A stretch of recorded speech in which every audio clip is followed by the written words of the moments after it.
Mangda lengshinbiriba ojasing amadi tinbiriba student amadi parents mayam singbu ehangna taram nokjabaga loinana kongna kuramjari amadi ojasingbu happy teachers day wish pijari mayam ne sei khradang khudol tamjage soikiba lan kiba yaursu mayam pun mangak pigan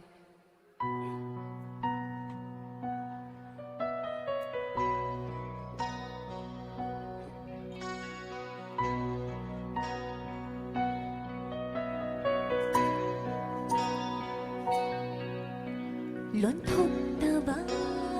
mang khung nang nét tụng min na lê lê nu phong đúc lô ni nang gi sinh lệ thắm môi gi nung shi ba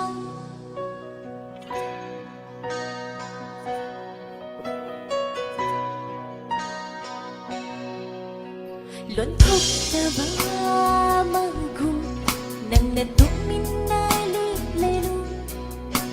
phong đúc lô ni nang gi sinh lệ thắm môi gi nung si ba pandu na lấy ra nu nang gi chin ba na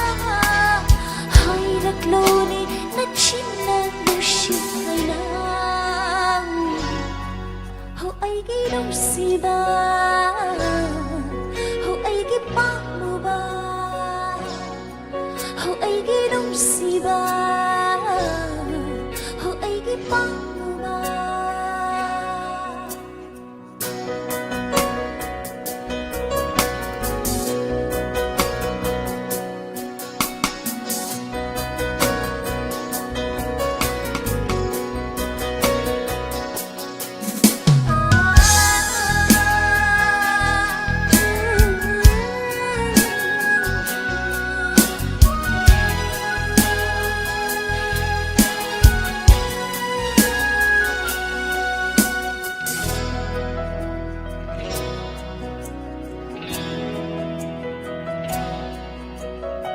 Shiba nang gitamoygi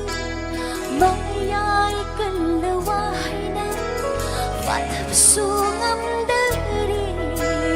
Pagningi ihunso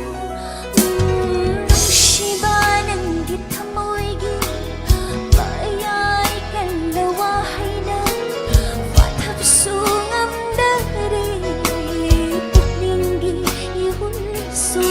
Mesum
Saduna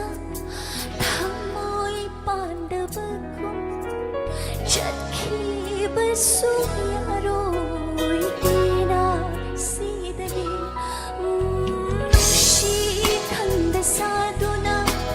thamoy pandavagum chakhi basuyaroi tina sidani ningai chawdi githamu Pang pang na legend dili Kau rang halan utang moy si Kau kan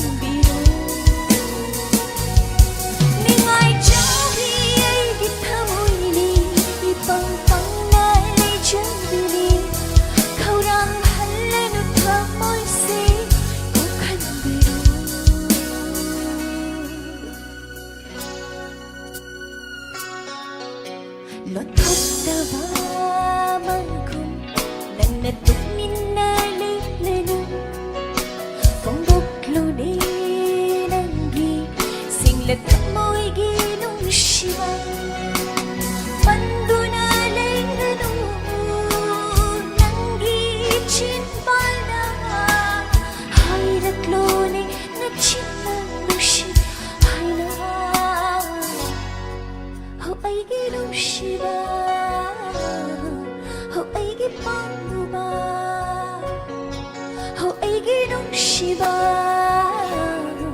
Huwag ipaluba. Thank you. Marak thasarga akhoi parents singna akhoi mahiroi singda gari masana singba piraga thon biribadu ya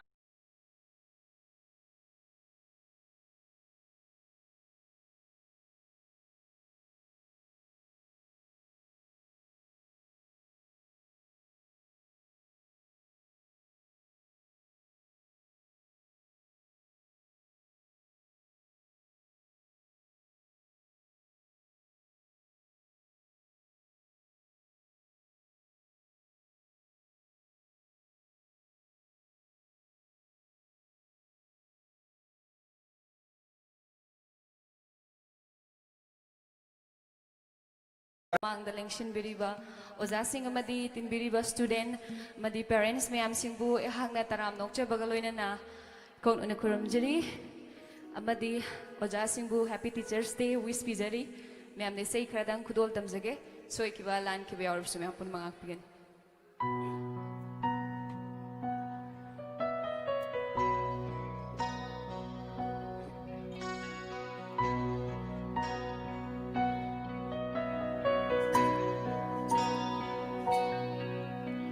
Lon thúc ta ba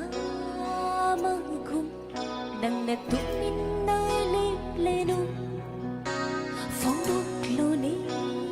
nang gi sing le thắm môi gi nung shi ba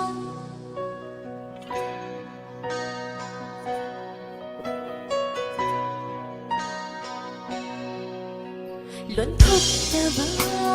mang khum nang na tu min nai li le nu phong đúc lô đi nâng ghi xinh là thắm môi ghi nung si ba